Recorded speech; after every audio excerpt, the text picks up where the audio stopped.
5 राज्यों में होने वाले विधानसभा चुनाव की सरगर्मी के बीच एक सबसे ताजा मेगा सर्वे सामने आया है। सर्वे के नतीजे चौंकाने वाले हैं।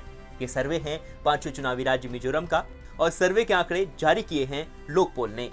लोकपोल के मेगा सर्वे के मुताबिक अगर आज चुनाव होते हैं, मिजोरम में सीएम जोरमथंगा की पार्टी मिजो नेशनल फ्रंट को 12 से 14 सीटें मिल सकती हैं।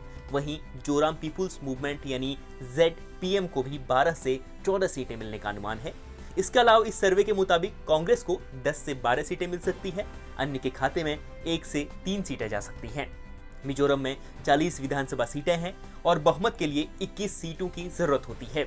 इस सर्वे में बीजेपी का नाम नहीं दिखाई दे रहा है, जबकि बीजेपी ने यहां इस बार अब तक 23 उम्मीदवार मैदान में उतारे हैं।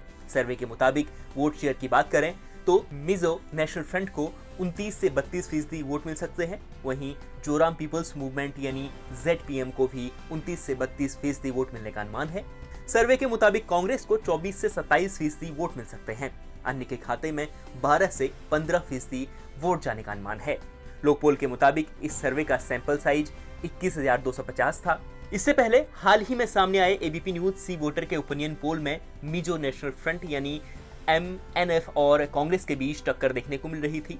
सर्वे के मुताबिक MNF को 40 में से 13 से 17 सीटें मिल सकती हैं, जबकि कांग्रेस को 10 से 14 सीटें मिलने का अनुमान है। वहीं सर्वे के मुताबिक जोराम पीपुल्स मूवमेंट यानी ZPM को 9 से 13 सीटें मिल सकती हैं। इसके अलावा अन्य के खाते में 1 से 3 सीटें जा सकती हैं।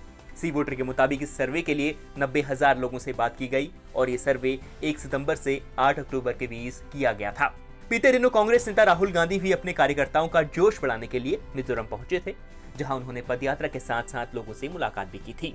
कांग्रेस को मिजोरम में भी जीत की संभावनाएं नजर आ रही हैं, इसलिए राहुल गांधी ने भी इस राज्य को लेकर दिलचस्पी दिखाई है। राहुल गांधी ने मिजोरम आकर अपने विरोधियों पर इस तरह से निशाना साधा। उन्होंने कहा कि MNF और ZPM बीजेपी से मिले हुए हैं। My main point here is to focus people's attention and not to distract people's attention. Okay? And the message I want to give the people of Mizoram is very clear. The Congress party has a program, has a record, number one.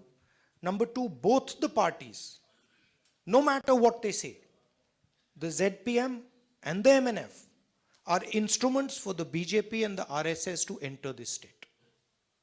The Congress party can never be an instrument for the BJP to enter because we are ideologically completely aligned against the BJP.